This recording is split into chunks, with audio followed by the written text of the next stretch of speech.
สบายดีหมู่เพื่อนทุกคนคืนวันจันทร์นี้เราบอกได้เลยว่าอย่าฟ้าวหิบแพงก่อนจะเบิ่งคลิปนี้จบเพราะเรามี3คู่รวดตั้งแต่อัศวินคานของสวีเดนยันบังแกเลียที่ราคาสถิติมันสวนทางกันจนน่าเซอร์ไพรส์คู่หนึ่งทีมเจ้าถิ่นแพ้ตลอดในตารางแต่ Head to Head กับถล่มคู่แข่งแบบรัวๆแบบบ่เคยแพ้เลยด้วยซ้ำจะเป็นคู่ใดนั้นให้ทุกคนใจเย็นๆเดี๋ยวเราเฉลยให้ครบภายในคลิปนี้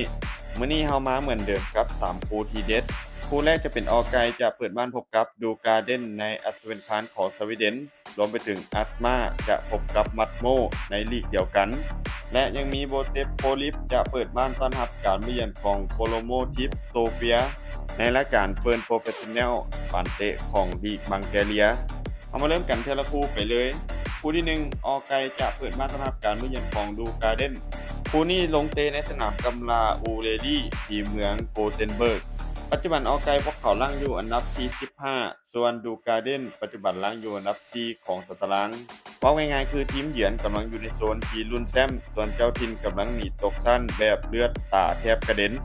เกมนี้ดูการ์เดนพวกเขาบ่มีทางเลือกต้องเก็บ3แต้มให้ได้เพียงสถานเดียวเพื่อบ่ให้หลุดจากโค้งบนส่วนออร์ไกพวกเขาก็ต้องการแต้มเพื่อไปต่อยอดให้หนีจากโซนแดงเหมือนกัน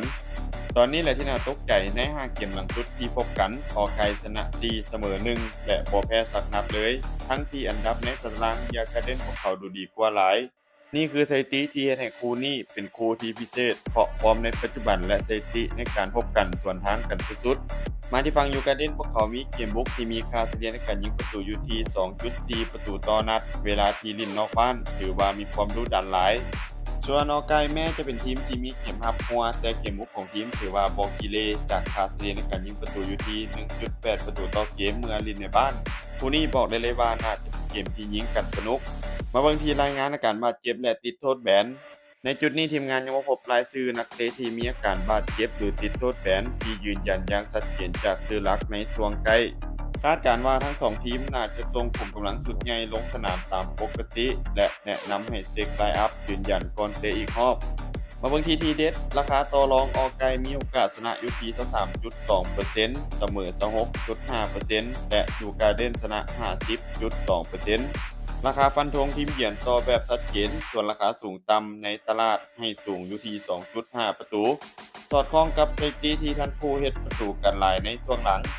ทีมงานมองว่าดูการ์เด้นมีภาษีที่ดีกว่าจากฟอร์มและอันดับในตารางแต่ออไกพวกเขาเล่นในบ้านมีสถิติเจอกันที่เป็นไกด์คาดว่าสกอร์จะอยู่ที่2ประตูต่อ2หรือเยียการ์เด้นจะคุมเกมได้อาจจะเป็น2ประตูต่อ1เกมนี้ให้เลือกเสียไปที่ทีมเยือนและสกอร์สูงกว่า 2.5 ประตู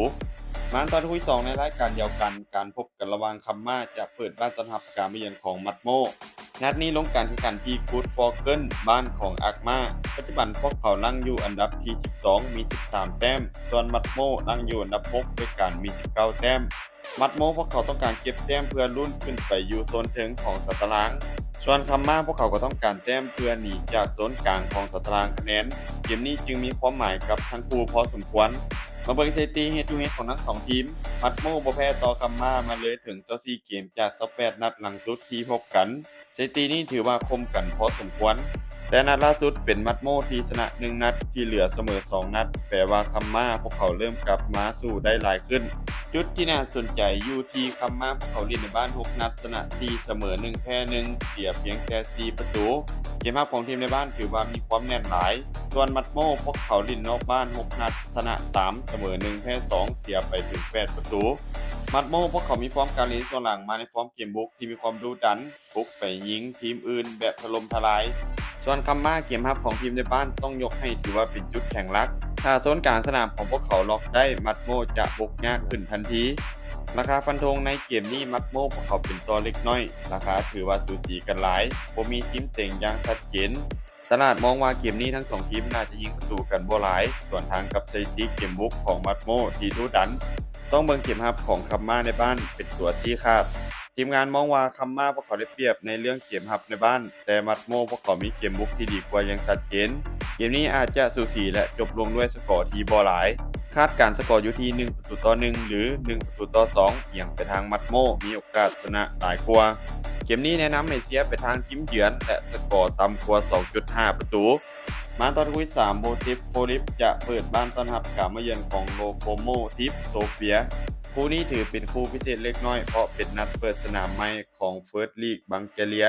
การแข่งขันจะเตะอยู่ที่สนามสตาดิโอฮิปตันโบเทฟหลังเหย้าของทีมเจ้าถิ่นทั้ง2ทีมต่างอยากเก็บ3คะแนนแรกของซีซั่นให้เป็นกำลังใจโบเทฟเจ้าถิ่นพวกเขาอยู่ในช่วงปีซีซั่นที่ดีโดยในนัดล่าสุดพวกเขาเอาชนะสปาร์ตากวานาไปด้วยสกอร์ 1-0 ในเกมกระซับมิตรส่วนในเกมกระซับมิตรก่อนหน้านี้พวกเขาถล่มเบอร์โรสไปด้วยสกอร์ 4-0 ในบ้านสถิติในการพบกันโดยรวมโบเทฟพวกเขาชนะ12นัดโคโลโบทิฟโซเฟียพวกเขาชนะ8นัดเสมอกัน3นัดถือว่าเจ้าถิ่นดูดีกว่าในด้านนี้ใน12นัดหลังสุดที่พบกันโบเทฟชนะ6เสมอ2แพ้4นัดล่าสุดที่พบกันเป็นโบเทฟที่เอาชนะแบบขาดร้อยไปด้วยสกอร์ 3-1มาเบิ่งที่ฟอร์มการเล่นล่าสุดพอเป็นนัดเปิดซีซั่นยังบ่มีสถิติในการแข่งในลีกทีมงานเลยเบิ่งจากฟอร์มในช่วงปิดซีซั่นโบเทฟพวกเขาชนะรวดใน4นัดหลังของเกมกระซับมิตรและบ่แพ้ไผเลยที่สนามเหย้าส่วนโลโคโมทิฟฟอร์มกระซับมิตรค่อนข้างที่จะสับสนแพ้รวดทุกนัดในช่วงที่ผ่านมาฟอร์มก่อนเปิดซีซั่นเอียงไปทางเจ้าถิ่นอย่างชัดเจนมาเบิ่งที่รายงานอาการบาดเจ็บและติดโทษแบนทีมงานยังบ่พบรายงานอาการบาดเจ็บหรือติดโทษแบนอย่างชัดเจนสำหรับนัดเปิดฤดูกาลนี้คาดว่าทั้ง2ทีมน่าจะส่งคุมกำลังที่ดีที่สุดลงสนามแบบเต็มอัตราเพราะเป็นนัดแรกของซีซั่น